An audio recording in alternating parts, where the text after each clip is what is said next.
एक पत्थर दिल कलयुगी बहू ने अपनी सास और ससुर को इस कड़कड़ाती ठंड में उनके साथ न सिर्फ मारपीट की बल्कि उन्हें घर से बेघर कर दिया और घर से बाहर निकाल दिया।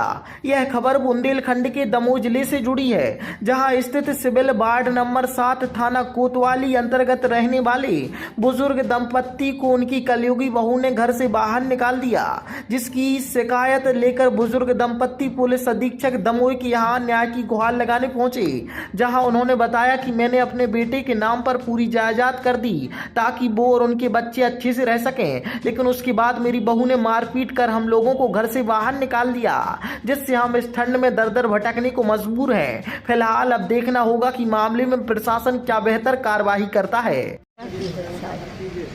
और हमारा मारपीट कर रहे, अब घर का सामान पूरे फेंक दे, फोड़ तोड़ डाले, हमारे 3 जना बाहर जा रहा, कहाँ जाए हैं हमारा लड़का भी हमारा 3 जना पता ही नहीं है कहाँ। अब क्या चाहती हैं आप?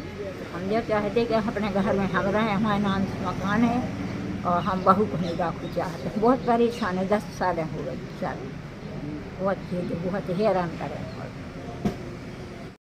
गोदन सिंह राजपूत, हमारी बहू हमको मारपीट करती है और घर से निकाल दिया है, और घर जाने पर वो कह रही हम मारेंगे तुमको और घर में नहीं आ सकती। सामान वगैरह किवाड़ वगैरह फाड़ डाली, और खाने पीने के लिए हमारे पास कुछ नहीं है, बाहर हैं, हम कहाँ जाएं?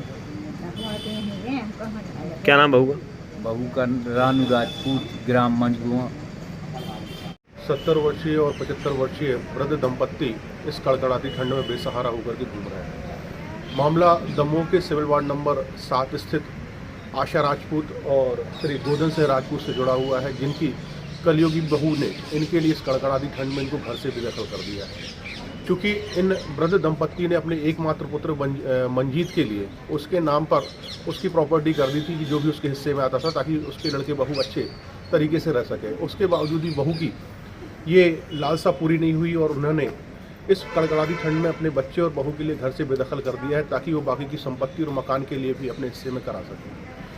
इस वृद्ध दंपत्ति के साथ में इस कड़कड़ाती ठंड में उस बहू के द्वारा न केवल मारपीट की गई है, अपितु इस वृद्ध माता के लिए उसने मारपीट करते हुए घर से बाहर निकाला है और पटक भी दिया था। ये पूरी शिकायत लेकर के ये मेरे पास में आई हुई थी। इस विषय में हमने पुलिस अधीक्षक महोदय से भेंट की। भेंट में चूँकि हम थोड़ा सा विलम्ब हो गए थे, इस कारण से फ़ोन पर चर्चा हुई। इस पर पुलिस अधीक्षक महोदय ने हमको ये संबल दिया हुआ है, साथ साथ ये आश्वासन भी दिया हुआ है कि इस वृद्ध दंपत्ति की हम निश्चित तौर पर सहायता करेंगे। साथ के साथ इस वृद्ध दंपत्ति के पक्ष में हम जो भी वृद्ध बुजुर्ग दंपत्तियों की जो योजनाओं का लाभ हो सकता है या इनके संबंध में जो भी मुकदमा हम दर्ज कर सकते हैं, इस कलयुगी बहू के विरुद्ध में निश्चित तौर पर करेंगे। एक और विचारणीय बात है, इस वृद्ध दंपत्ति का ऐसा कहना है कि हम चूँकि 2 दिन से घर नहीं गए हैं, खाना पीना हमने खाया नहीं है, अब आज इस कड़कड़ाती ठंड में हमारा कौन सहारा है, हम किसके साथ में रहेंगे। ऐसी स्थिति में हम आज विवश हैं कि हम इस पुलिस अधीक्षक कैंपस में ही निवास करें, ताकि हमारी बहू हमें घर जाने पर मारपीट हमारे साथ ना कर सके। इतनी बदतर परिस्थितियाँ इनके साथ में हो चुकी है।